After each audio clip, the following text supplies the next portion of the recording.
Media మిత్రులకు అదేవిధంగా తెలంగాణ 50 మంది అమ్మలకు, అక్కలకు, అన్నలకు, చెల్లెలకు, తమ్ముళ్లకు అందరికీ కూడా హృదయపూర్వకంగా నమస్కారం. కొత్త సంవత్సరంలో మొట్టమొదటి పత్రికా సమావేశం కాబట్టి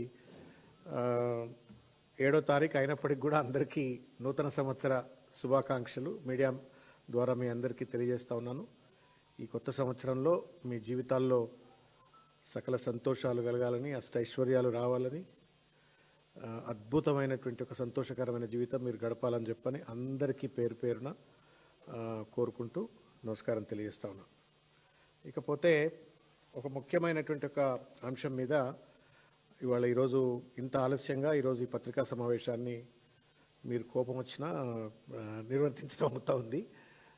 అయితే కారణం ఏంటి అంటే ఒక పెక్యూలియర్ సర్కమ్స్టాన్స్ ఇవాళ తెలంగాణ రాష్ట్రంలో చూస్తూ ఉన్నాం రాజకీయాల్లో. వాస్తవానికి భారతీయ జనతా పార్టీ, కాంగ్రెస్ పార్టీ రెండు కూడా సిద్ధాంతపరమైనటువంటి ఒక తీవ్ర వైరుధ్యాలతో ఉన్నటువంటి ఒక రాజకీయ పార్టీలు.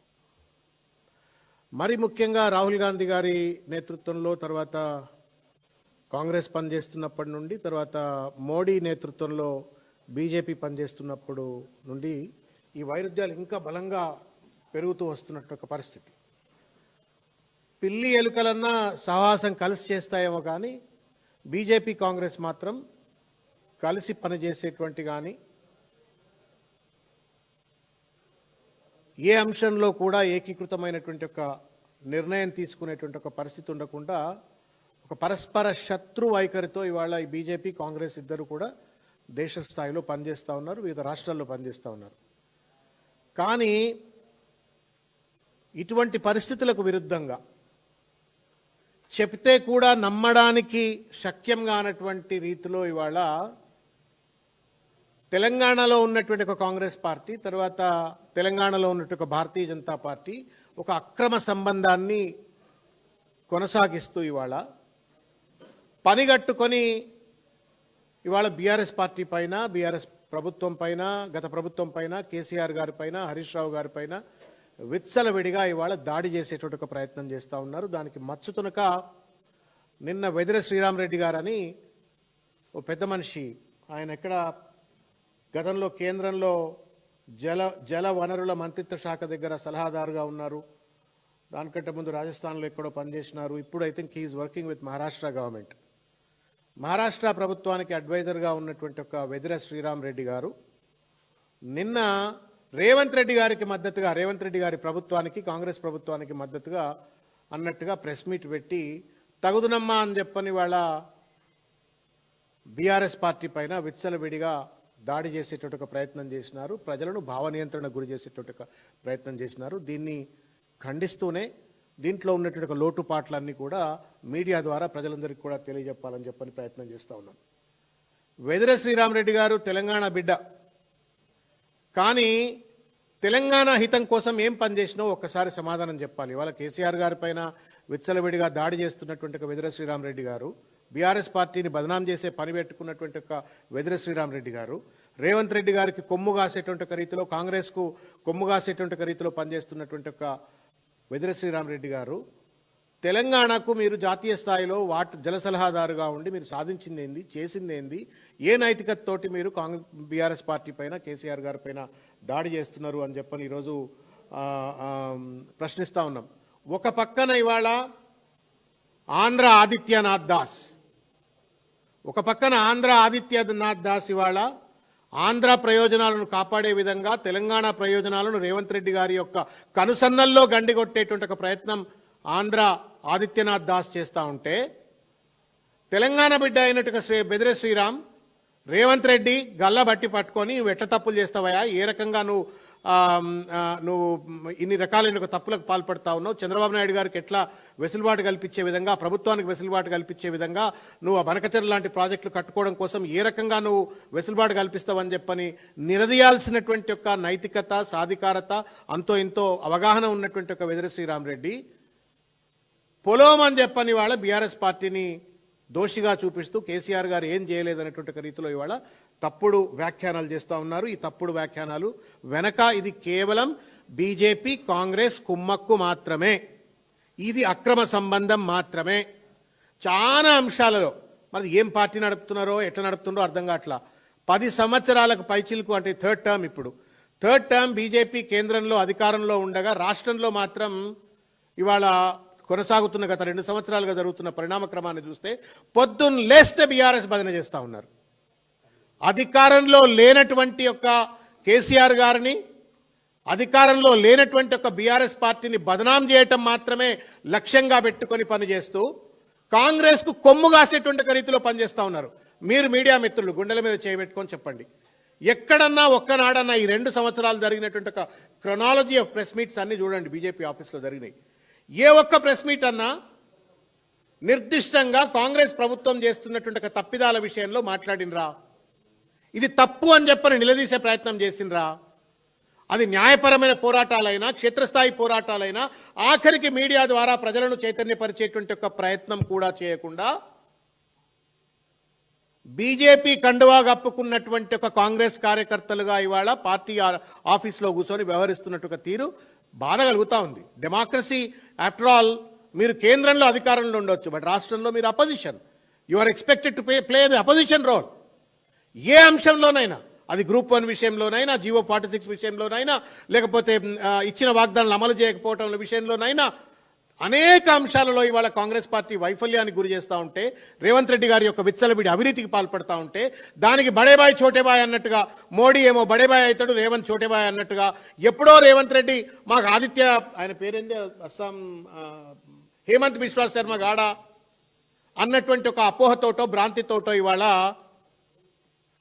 ఇష్టం వచ్చినట్లుగా ఇవాళ బీఆర్ఎస్ను బదనాం చేస్తూ ఇవాళ రాళ్లు కొట్టేటువంటి ఒక ప్రయత్నం చేస్తూ ఉన్నారు. దీన్ని మేము తీవ్రంగా ఖండిస్తూ ఉన్నాం.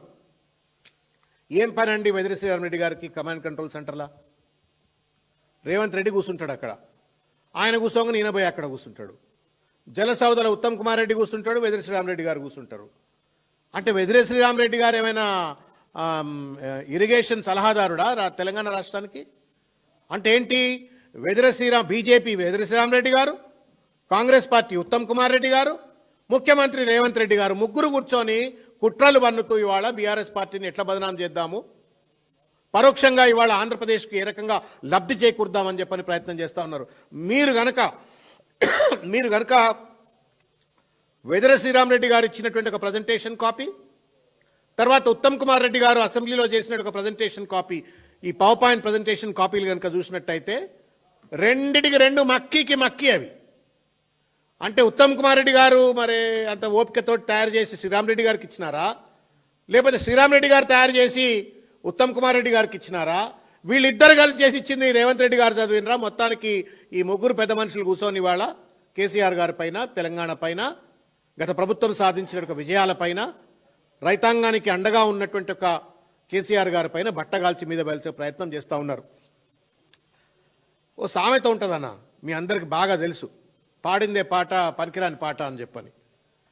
ఇక లేకపోతే ఇంకొక సామెత కూడా చెప్తా, తివిరి ఇసుక నుండి తైలంబు తీయవచ్చు కానీ మూర్ఖుడి మనసు రంజింపజేయలేమని చెప్పని. 512 టీఎంసీలు ఆంధ్రాకు, 299 టీఎంసీలు తెలంగాణకు అన్నటువంటి ఒక అంశాన్ని వెదిరి శ్రీరామరెడ్డి గారు మీకు తెలియదా? స్టేట్ రీఆర్గనైజేషన్ యాక్ట్ రాస్తున్నప్పుడు మీరు కూడా ఢిల్లీలో ఉన్నారు కదా. అది యూపీఏ ప్రభుత్వం చేసినప్పటికీ కూడా ఆ సందర్భాల్లో మీరు కూడా ఢిల్లీలో ఉన్నారు.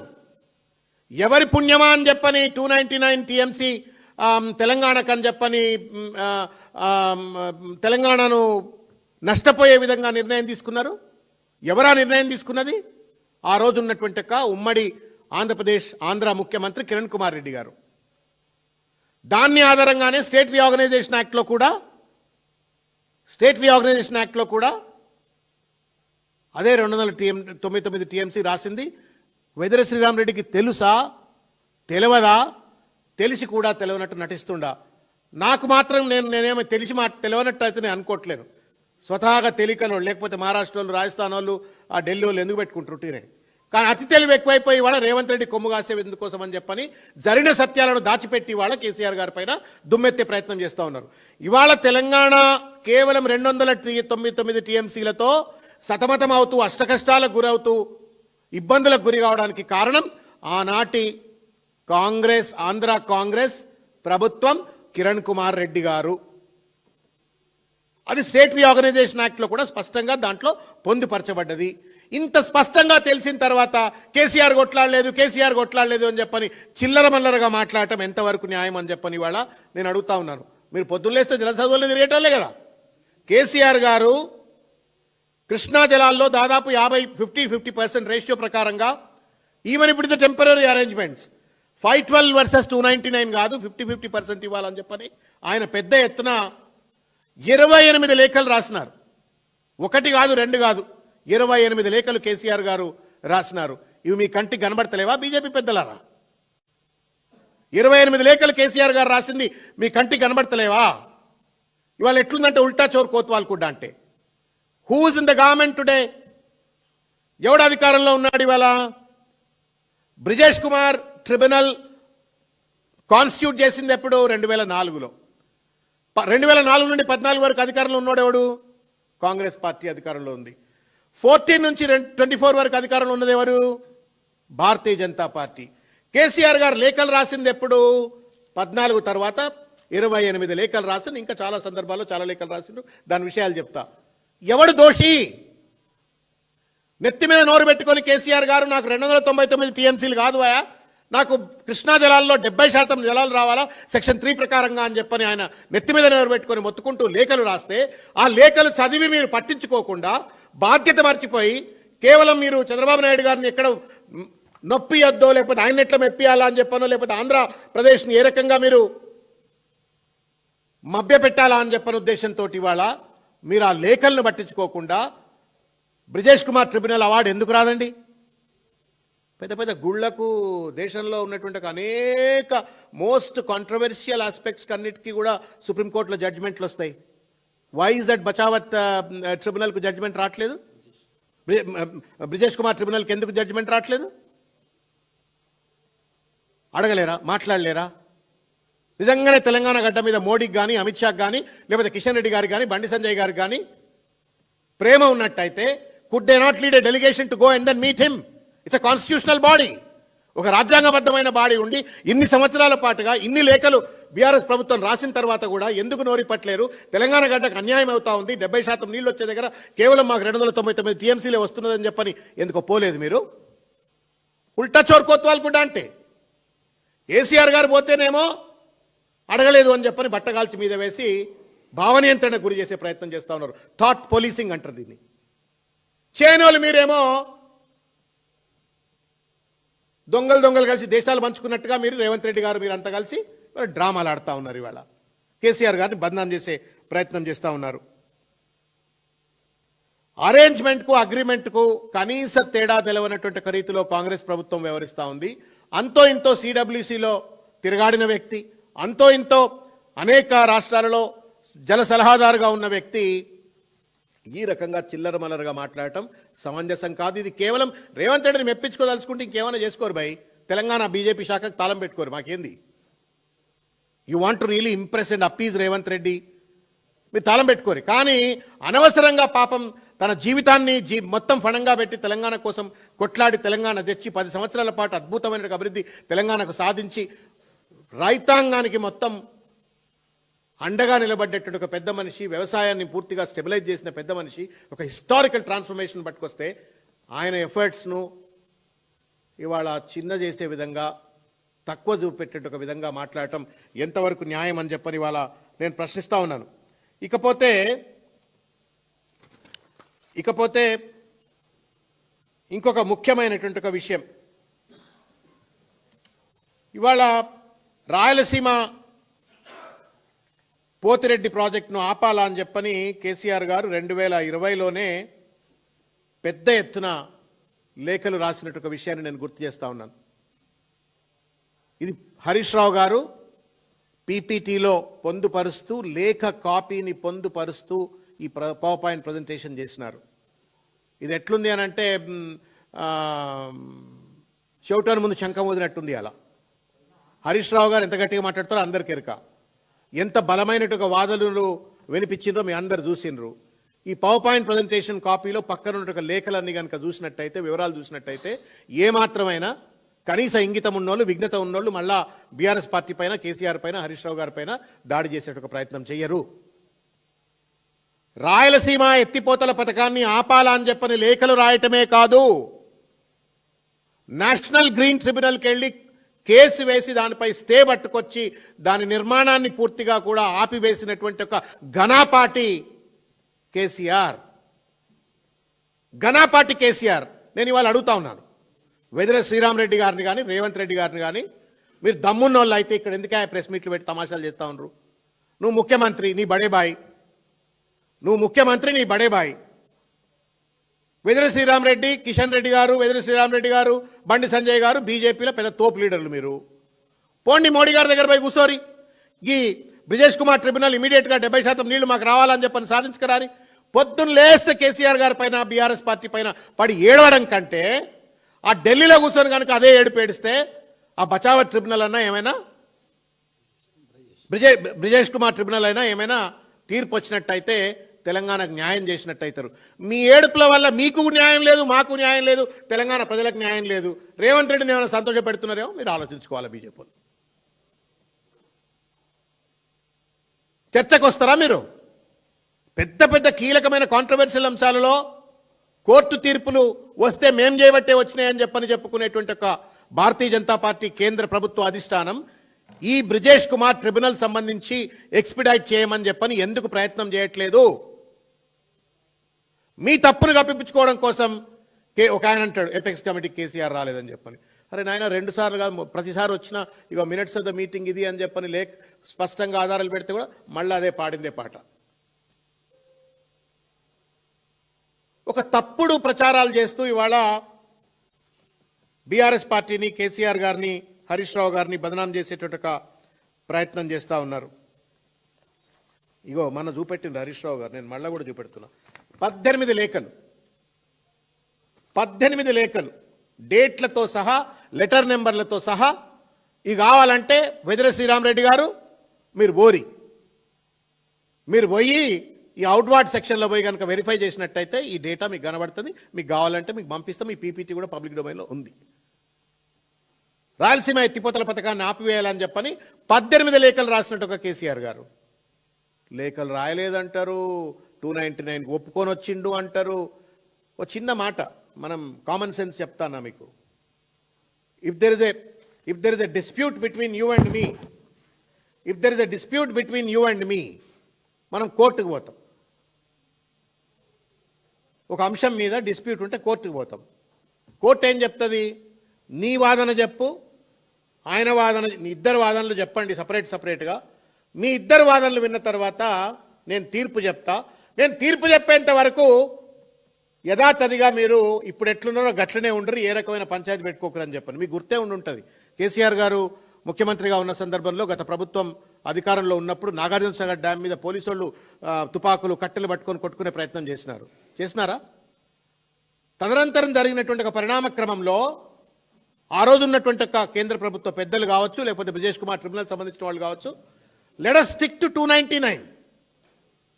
మీరు స్టేట్ రీఆర్గనైజేషన్ యాక్ట్లో కానీ, లేకపోతే ఆ రోజు ఉన్నట్టు ఆంధ్రప్రదేశ్ కాంగ్రెస్ ప్రభుత్వం ఏ రకంగా ప్రతిపాదించిందో దానికి స్టిక్ అయిదాము. వాళ్ళ వాదనలు చెప్పండి, మీ వాదనలు చెప్పండి, మొత్తం అయిన తర్వాత నేను తీర్పిస్తా అని చెప్పిండ్రు. ఏ కారణం చేతనో ఆ పెద్ద మనిషి ఇంతవరకు తీర్పిస్తలేడు. ఎవరిది బాధ్యత? నరేంద్ర మోడీ గారు 10 ఏళ్ళు అధికారంలో ఢిల్లీలో ఉన్నారు. మాట్లాడమనొచ్చు కదా. మా ప్రయత్నాలన్నీ మేము చేసినాం. నెత్తి మీద నోరు పెట్టుకొని మొత్తుకున్నారు కేసీఆర్ గారు, ఆర్చినారు, మొత్తుకున్నారు, పార్లమెంట్లో మాట్లాడినారు, రకరకాల సందర్భాల్లో లేఖలు రాసినారు. ఇంతవరకు ఆ తీర్పు రావట్లేదు. సాధికారికంగా అధికారం చేతిలో ఉండి ఢిల్లీలో ఉన్నటువంటి వాళ్ళు ఈ ట్రిబ్యునల్ యొక్క అవార్డును బయటికి పట్టుకురాని చెతగాని వాళ్ళు మీరు వచ్చి పొద్దున్నేస్తే కేసీఆర్ మీద పడేస్తారింది. నాకు అర్థం కాదు. 2 ఏళ్ళైంది అధికారం పోయి. 2 ఏళ్ళైంది అధికారం పోయి. దమ్ముంటే వెదిరి శ్రీరామరెడ్డి గారికి పాలమూరు రంగారెడ్డి ఎత్తిపోతల ప్రాజెక్ట్ ఎందుకు కంప్లీట్ కావట్లేదో అడగండి. 27,000 కోట్ల రూపాయలు ఖర్చు పెట్టి దాదాపు 90% పూర్తయినట్టు ఒక ప్రాజెక్టు రేవంత్ రెడ్డి గారు 2 సంవత్సరాల కాలంగా ఎందుకు పెండింగ్లో పెట్టిండు అడగండి. దమ్ముంటే వెదిరి శ్రీరామరెడ్డి గారు లేకపోతే బీజేపీ వాళ్ళు కొడంగల్ లిఫ్ట్ ఇరిగేషన్ ప్రాజెక్టులో 2 కాంట్రాక్టర్లు కేకును కోసుకున్నట్టు కోసుకొని ప్రాజెక్టులు పంచుకొని అక్రమానికి అవినీతికి పాల్పడుతూ దాని ద్వారా రేవంత్ రెడ్డికి కమిషన్లు దండుకుంటా ఉంటే దమ్ముంటే దాని గురించి మాట్లాడండి. మీరు నాట్ ఓన్లీ ఇన్ తెలంగాణ, దేశ స్థాయిలో ఉన్న ఇరిగేషన్ ప్రాజెక్టులు మహారాష్ట్ర, రాజస్థాన్ చాలా చోట్ల చూసిండ్రు కదా, అవి మాట్లాడరు. రేవంత్ రెడ్డి అవినీతి కనబడదు, రేవంత్ రెడ్డి కుట్ర కనబడదు, రేవంత్ రెడ్డి కుతంత్రం కనబడదు, ఈ ప్రభుత్వం చేసే ఏ తప్పిదం కనబడదు. ఇదేం పద్ధతి అండి? నాకు అర్థం కావట్లా. కాంగ్రెస్ ఇదేమైనా బీజేపీ, కాంగ్రెస్ రూపంలో ఉన్న బీజేపీ ఇక్కడ పనిచేస్తున్నది? ఎందుకన్నా మద్దతు కాస్తా ఉన్నారు? ఇట్లయితే మీరు ఎట్లా పెరుగుతారు? ఎట్లా పార్టీ ఎదగాలి కదా, ఏ డెమోక్రాటిక్ పార్టీ అయినా ఎదగాల. మరి మీరు ఎట్లా ఎదుగుతారు? ఇట్లా పొద్దున్న లేస్తే అధికారంలో ఉన్నటువంటి ఒక పార్టీ కొమ్ముగాసే రీతిలో పనిచేస్తే మీరు ఎట్లా ఎదుగుతారు అనుకుంటున్నారు? మీ కార్యకర్తలకు ఎట్లా విశ్వాసం కల్పిస్తారు? ప్రజలకు ఎట్లా విశ్వాసం కల్పిస్తారు? ఇదేం రాజకీయమో? ఇది వ్యభిచార రాజకీయం. ఇది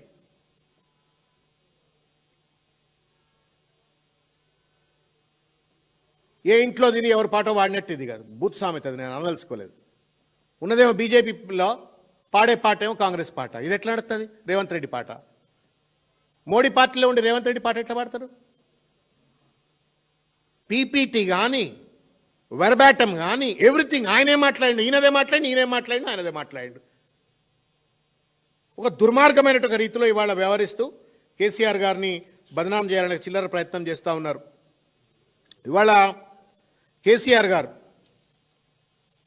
పాపం పెద్ద ఆయనను రాళ్లతో కొడుతుండ్రండి, యేసుక్రీస్తుని కొట్టినట్టు కొడుతుండ్రు. ఆయనను మోకా దొరికింది కదా అని చెప్పని, అధికారంలో లేడు కదా అని చెప్పని ఇష్టం వచ్చినట్టు ఎవడు పడతాడు, ఏది పడితే అది మాట్లాడుతుండ్రు ఆయన మీద. ఇది లేఖనండి పాపం, ఆయన స్వదస్తూరితో రాసిన లేఖ ఇది, సంతకం పెట్టిన లేఖ.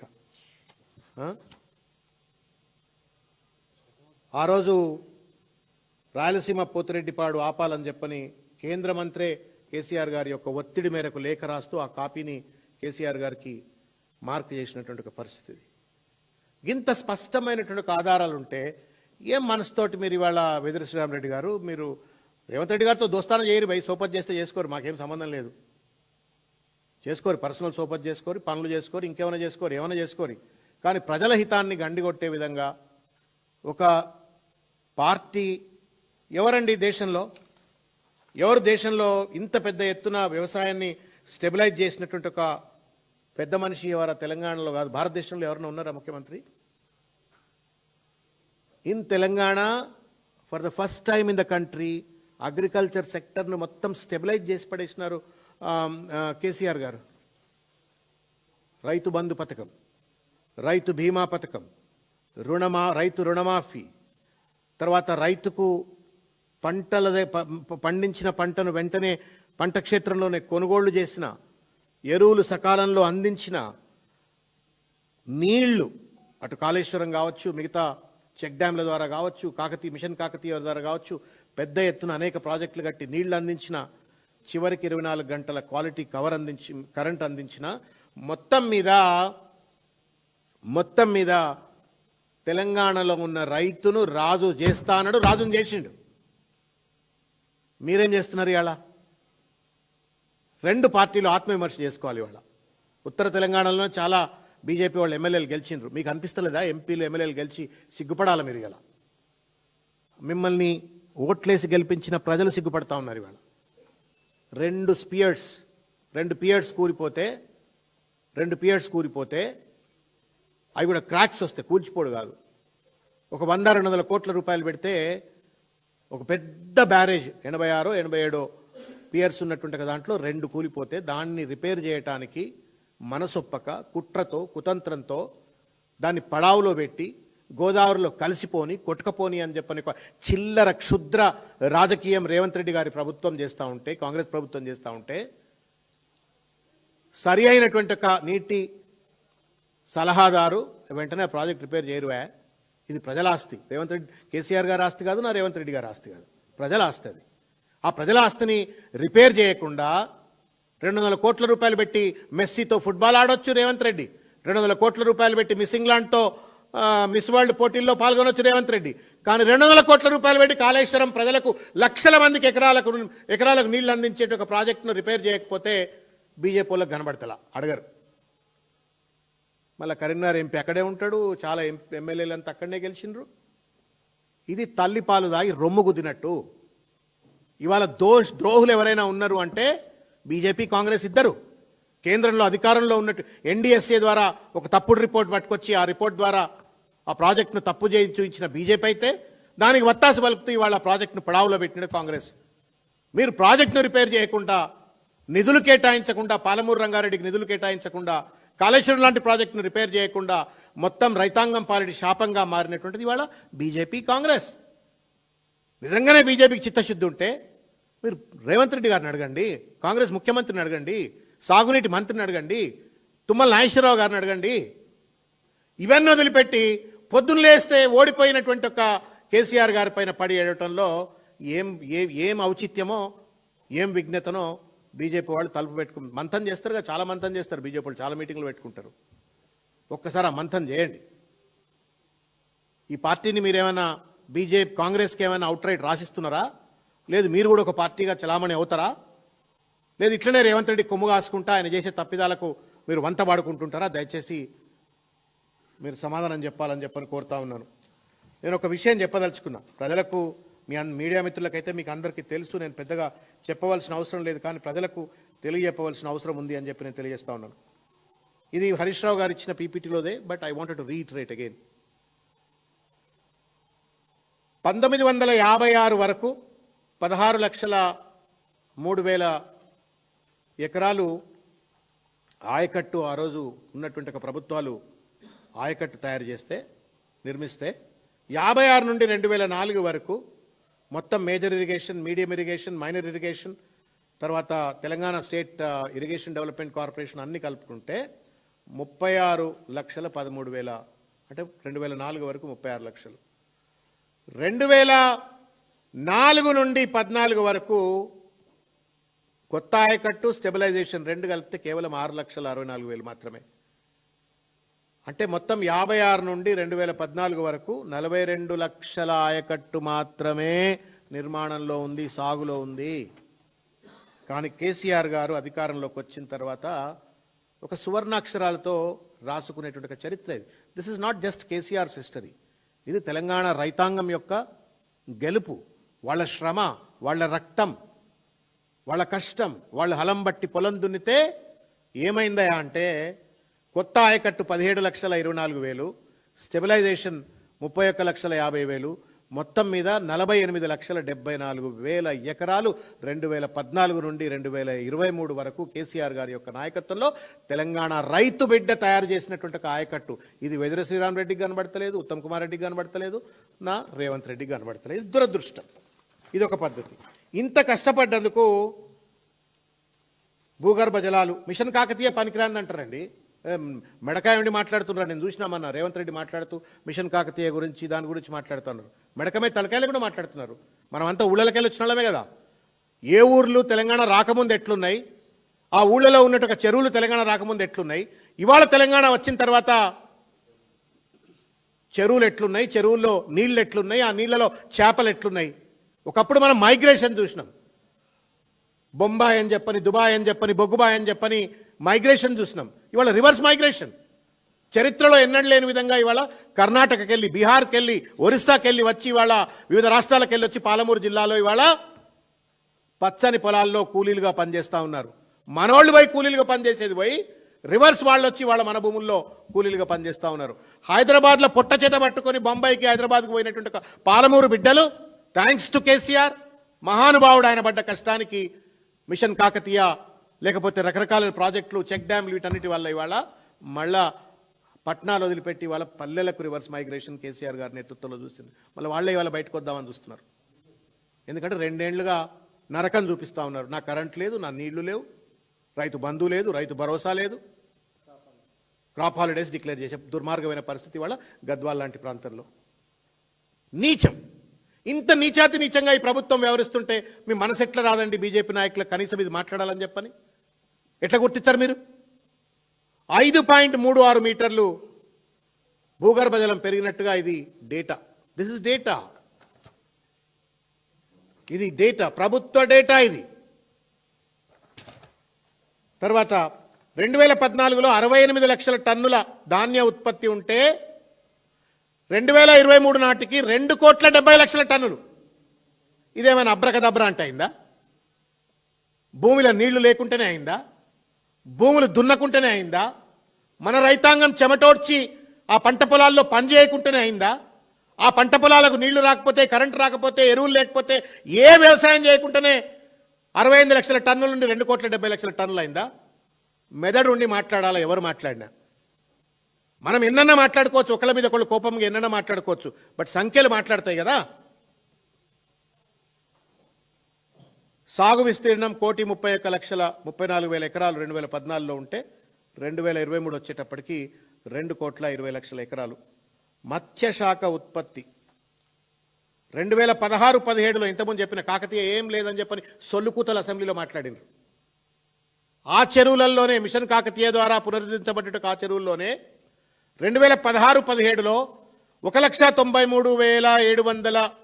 1,93,732 మెట్రిక్ టన్నుల చేపల ఉత్పత్తి ఉంటే దాని విలువ ఆ రోజు 1,356 కోట్లు.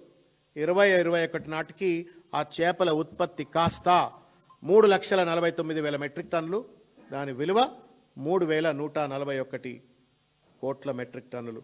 ఇంత పెద్ద ఎత్తున మత్స్య పరిశ్రమలో విజయం, ధాన్య ఉత్పత్తిలో విజయం, జల పంపిణీలో, సాగునీటి పంపిణీలో అద్భుతమైన విజయం.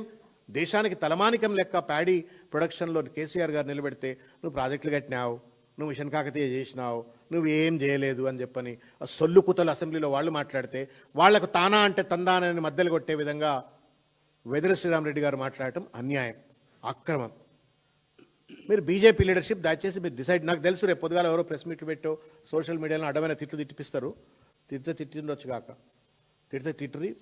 మేము జీసస్ క్రైస్ట్ వారసులం, మేము పడతాం రాళ్ళు దెబ్బ అయినా కానీ మిమ్మల్ని ప్రశ్నిస్తాం, మిమ్మల్ని నిలదీస్తాం. మీ మోసపూరితమైనటువంటి అక్రమ సంబంధం తప్పనిసరిగా ప్రజలకు ఎత్తి చూపుతాం. పార్టీని మీరేమన్నా గాంధీ భవన్కు తాకట్టు రాసిస్తారా, రేవంత్ రెడ్డికి రాసిస్తారా? పార్టీ నిలబెట్టుకోవాలనుకుంటున్నారా? నిలబెట్టుకోవాలనుకుంటే ప్రతిపక్షంలో ఉన్నటువంటి 2 సంవత్సరాల కింద అధికారంలో కోల్పోయినటువంటి ఒక ప్రతిపక్ష పార్టీ పైన యుద్ధం చేస్తారా? అధికారంలో ఉండి విచ్చలవిడిగా ఇవాళ మోడీ ఆర్ఆర్ ట్యాక్స్ అంటాడు. ఈ బీజేపీలో ఎవరిని అన్నారండి? మీకు గుర్తుందా? ఢిల్లీలో మోడీ అన్న వచ్చి అన్నాడు ఆర్ఆర్ ట్యాక్స్ అని. ఒక్కళ్ళన్నా బీజేపీ ఆఫీస్ వేదిక కానీ బీజేపీ లీడర్లు కానీ ఆర్ఆర్ ట్యాక్స్ అని అన్నారా? అనరు. భయం, భక్త్యా భయమా ఇంకోట తెలియదు రేవంత్ రెడ్డి అంటే. ఆర్ఆర్ ట్యాక్స్ పేరు మీద దోపిడి, హిల్ట్ పాలసీ పేరు మీద దోపిడి, ఫ్యూచర్ సిటీ పేరు మీద దోపిడి, విత్సలవిడి దోపిడికి పాల్పడుతూ ఇచ్చిన వాగ్దానాన్ని అమలు చేయకుండా ఇవాళ రాష్ట్రాన్ని కుక్కలు చింపిన విస్తర లెక్క రేవంత్ రెడ్డి గారు చేస్తూ ఉంటే ప్రశ్నించాల్సిన ఒక నైతిక బాధ్యత ఉన్నటువంటి ఒక పెద్దన్న పాత్ర పోషించాల్సిన బీజేపీ కేంద్రంలో అధికారంలో ఉంది కాబట్టి దాన్ని విస్మరించి ఇవాళ ఓడిపోయి నప్పటికీ కూడా ప్రతిపక్ష బాధ్యత పోషిస్తున్నటువంటి ఒక కేసీఆర్ గారి పైన, బీఆర్ఎస్ పార్టీ పైన దాడి చేయటం సబబు కాదు. తెలంగాణ సమాజం అన్నీ చూస్తూ ఉంది. కాంగ్రెస్ ఏం చెప్పి అధికారంలోకి వచ్చింది, బీజేపీ ఇవాళ కేంద్రంలో అధికారంలో ఉండి